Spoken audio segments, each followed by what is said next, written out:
വിശദാംശങ്ങളിലേക്ക് പോകാം. തിരുവനന്തപുരം കൊച്ചുവേളിയിൽ വൻ തീപിടുത്തം. ഇൻഡസ്ട്രിയൽ ഏരിയയിലെ കമ്പനിയിലാണ് അപകടമുണ്ടായത്. ഫയർഫോഴ്സുകൾ തീ അണയ്ക്കുകയാണ്. വിവരങ്ങളുമായി സൂര്യ ഗായത്രി ചേരുന്നു.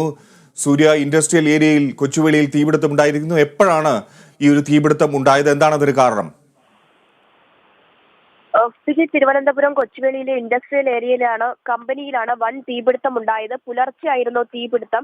കമ്പനിയിലെ പ്ലാസ്റ്റിക് പ്രോസസിംഗ് യൂണിറ്റിലാണ് തീപിടുത്തം ഉണ്ടായിരിക്കുന്നത്.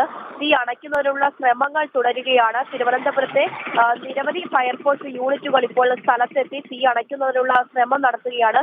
വലിയ രീതിയിലുള്ള ഒരു തീപിടുത്തമാണ് ഉണ്ടായിട്ടുള്ളത്.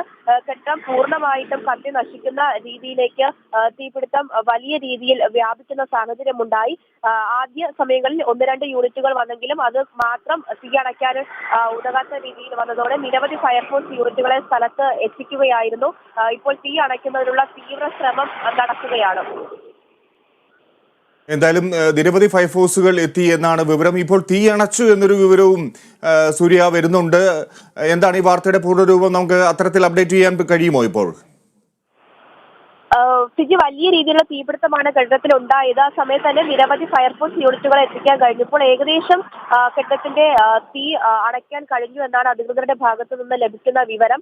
വ്യക്തമായിട്ട് ഇത്തരത്തിൽ ഒരു തീപിടുത്തം ഉണ്ടാകാനുള്ള കാരണം അധികൃതരുടെ ഭാഗത്തു നിന്ന് മറുപടി വന്നിട്ടില്ല. എന്തായാലും വലിയ രീതിയിലുള്ള ഒരു അപകട സാധ്യത കുറയ്ക്കാൻ ഇതിനോടകം തന്നെ കഴിഞ്ഞിട്ടുണ്ട് എന്നാണ് അറിയുന്നത്. തിരുവനന്തപുരത്ത് പ്രത്യേകിച്ച് ഈ സമയത്ത് മഴ പെയ്യുന്ന സാഹചര്യം കൂടി ആയതിനാൽ വലിയ രീതിയിലുള്ള ഒരു അപകടത്തിലേക്ക് പോകാതെ സാഹചര്യം കുറയ്ക്കാൻ കഴിഞ്ഞതാണ് ഏറ്റവും പ്രധാനപ്പെട്ട കാര്യം.